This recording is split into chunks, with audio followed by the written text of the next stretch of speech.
Someone else is cuter than you and makes me want to protect them. You know, men are creatures who want to protect the weaker sex. You get that, right? Those words were spoken by my husband, with a know-it-all look on his face. When I confronted him about his affair that I stumbled upon, he kept making excuses and finally became defiant. Asking for my agreement with the "you understand, right?" There was nothing I could agree with. Moreover, he had no intention of leaving me nor breaking up with his affair partner. There was no way I could continue being married to such a man. I took my things and went back to my parents' house, venting to my brother. After listening to my story, my brother showed a full-faced smile. So that's good. What's good about it? Hearing "that's good" as the first response after telling him about the affair was infuriating. I yelled at him in spite of myself, but he kept smiling. Then, I noticed a fierce anger in my brother's eyes, not matching his smile. My name is Rolla. I'm 31 years old. Jim and I were colleagues at the same company. Since joining, we consulted each other about work and supported each other, becoming friends who could talk about anything. We often went out for drinks, deepening our relationship by talking, not just about work, but also about personal matters. A few months later, after a company drinking party, it became just the two of us going home, and that's when Jim confessed his feelings. Drawn to Jim's bright, sociable, and incredibly kind and easy to talk to nature, I didn't hesitate to accept, and we started dating. Even while dating, we consulted about work and would have meals together after work, smoothly continuing our relationship.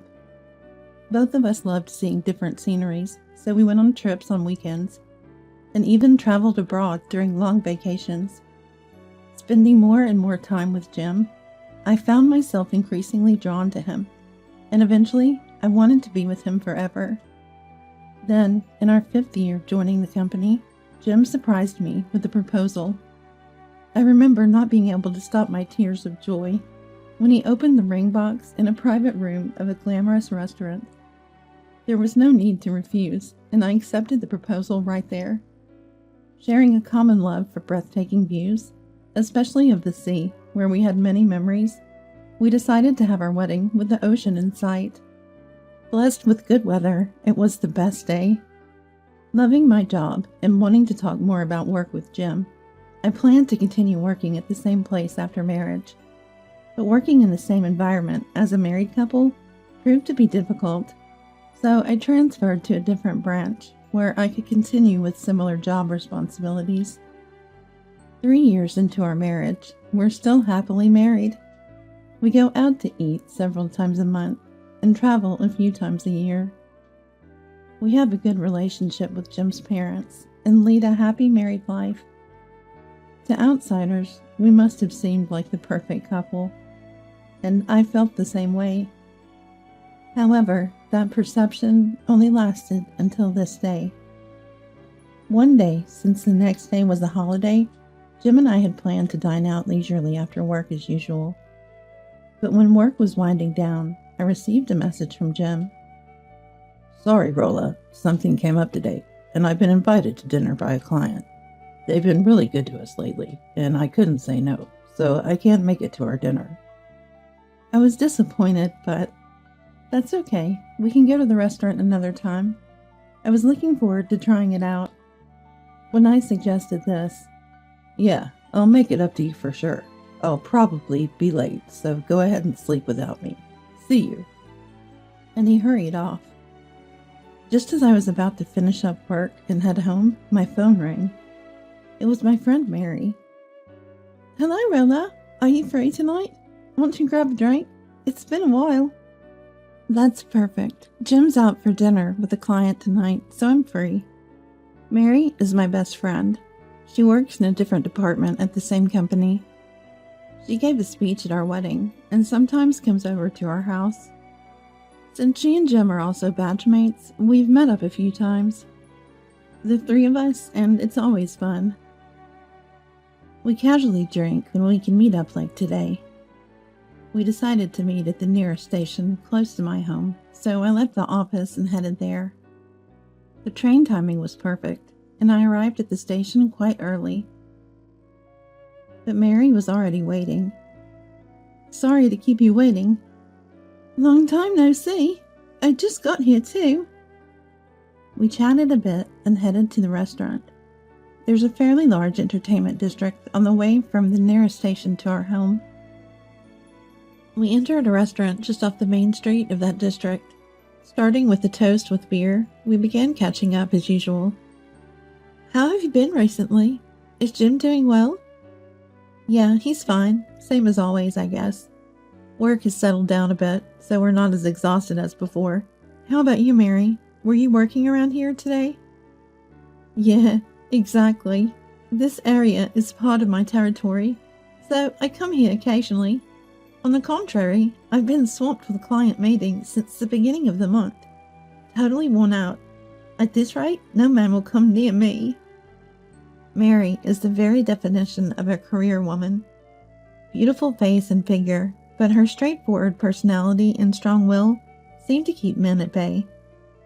After sharing what's on our minds and feeling motivated to keep pushing forward, we left the restaurant in the usual cheerful mood.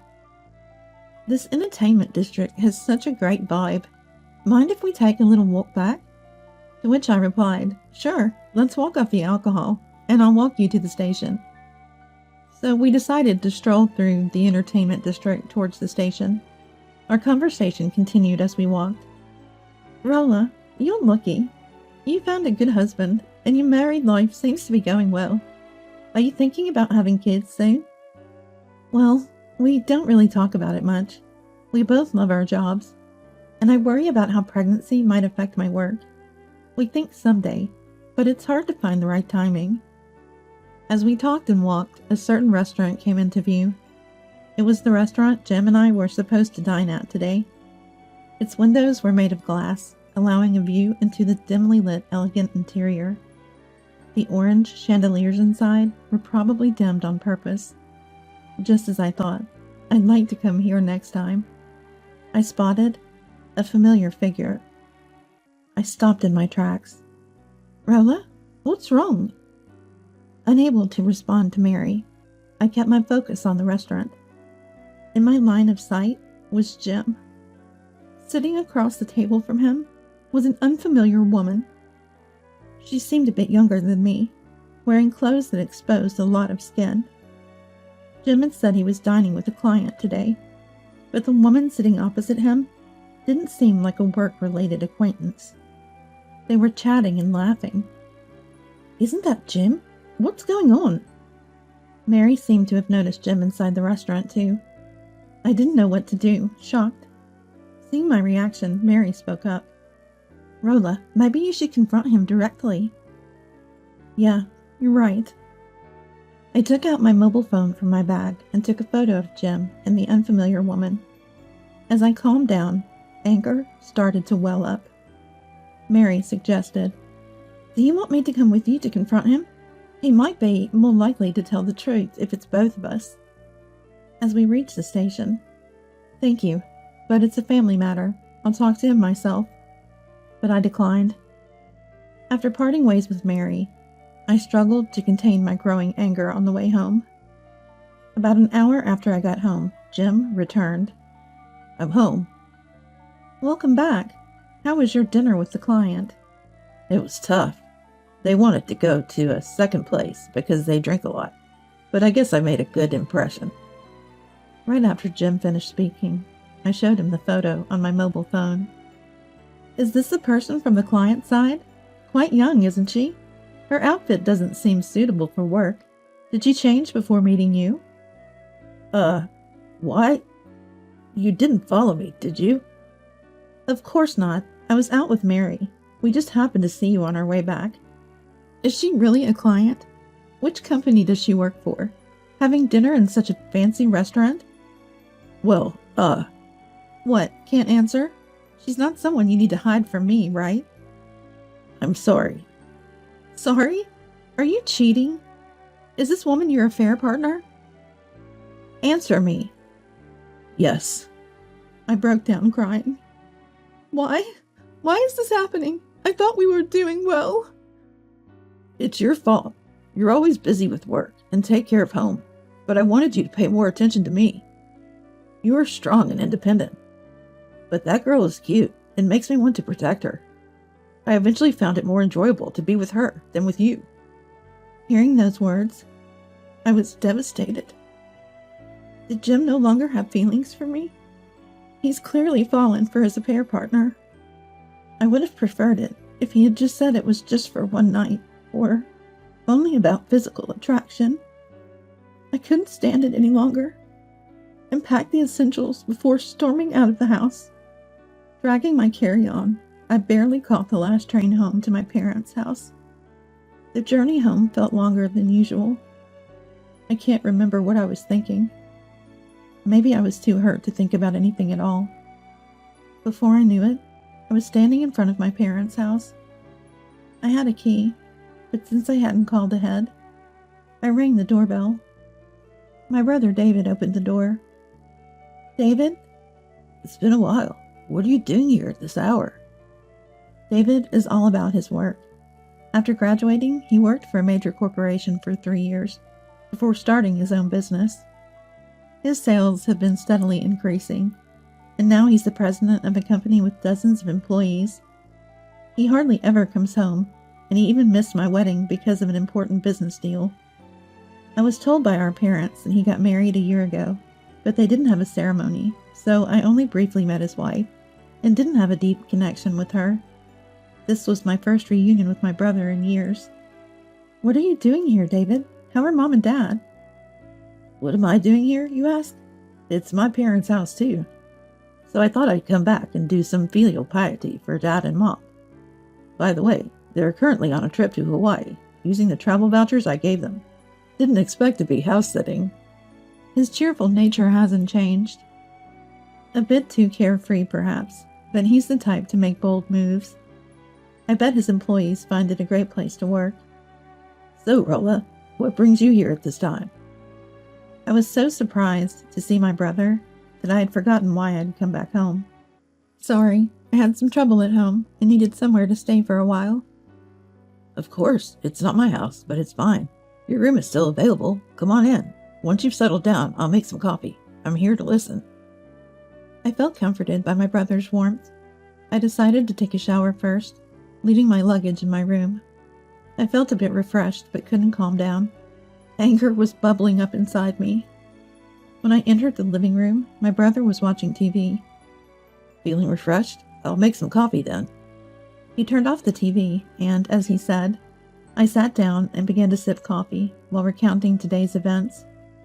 How we had been getting along as a couple, how we had made plans to go out for dinner as usual, how he canceled our plans, saying he had dinner with a client, the drinking session I had with Mary, and while showing the photos on my mobile phone to my brother, I said, "On the way back from drinking, I saw Jim and this woman at the restaurant we were supposed to go to.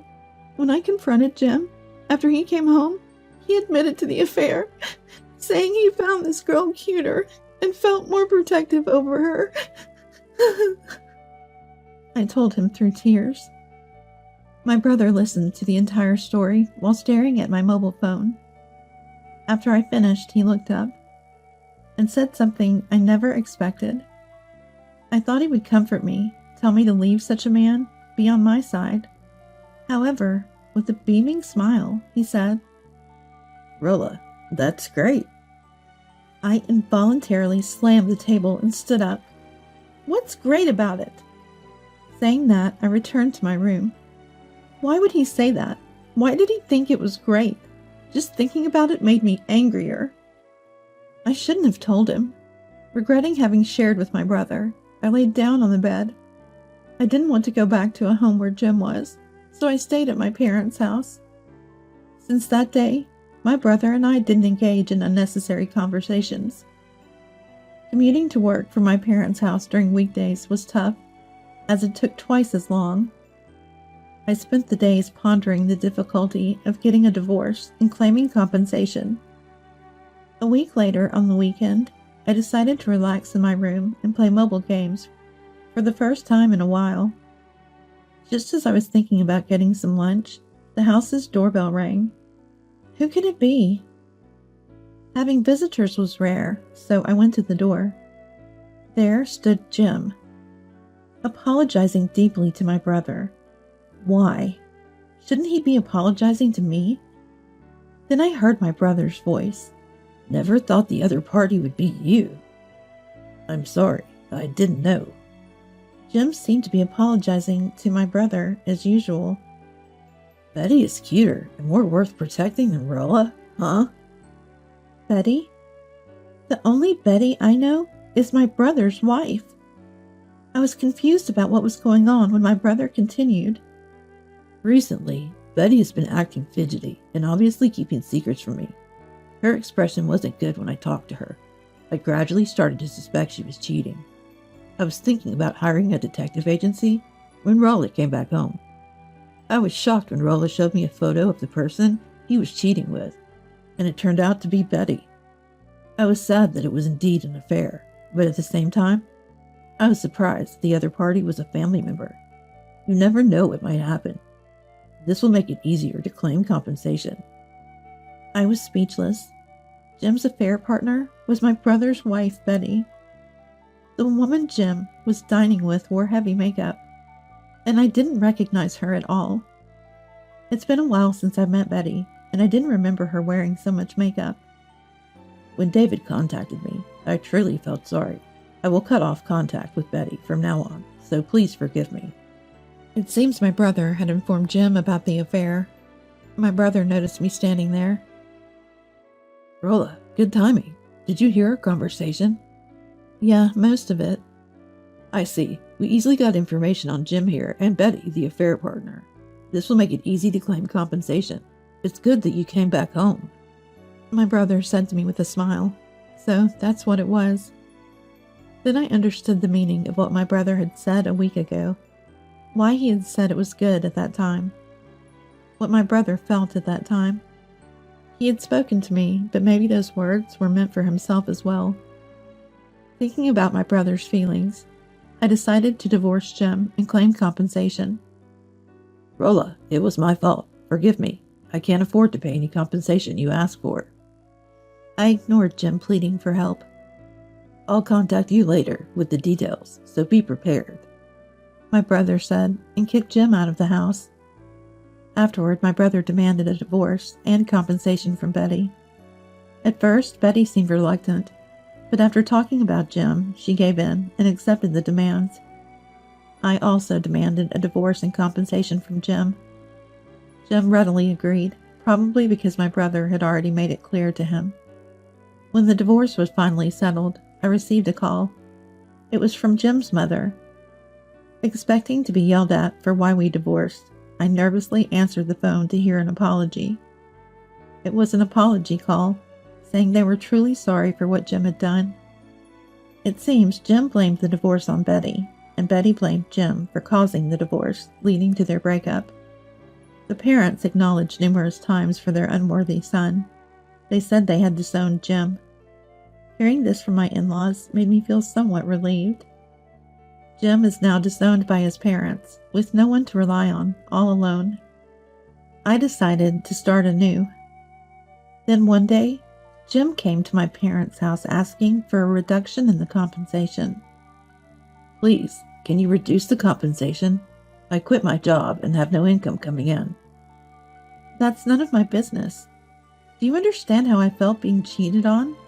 There's no way I'll reduce the compensation until my feelings are healed. Get out, I said, and turned him away. But the next week, and the week after that, he kept coming to my parents' house asking for a reduction in the compensation. No matter how many times you come, the compensation won't change. If you keep coming here, I'll call the police. I responded calmly. However, Jim seemed to think I wouldn't really call the police on him. His demands at the doorstep went from wanting to reduce the compensation to wanting to stop paying altogether, and he even offered reconciliation from a strangely superior stance. When I used my mobile phone to call the police right in front of him, Jim's demeanor changed, and he dashed out of the house. The police told me not to open the door anymore, and I decided to use an intercom with a monitor, so I could pretend not to be home if it was Jim. Jim, apparently fearful of the police, started sending long messages and making phone calls.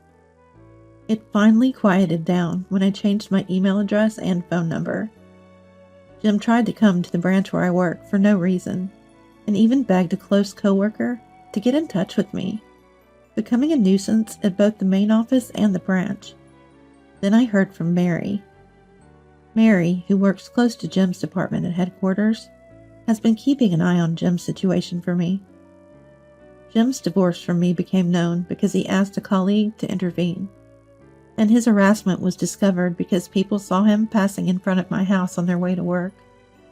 And when he realized that no one around him was on his side, he began to feel uncomfortable with the glances and attitudes, leading him to voluntarily leave his job.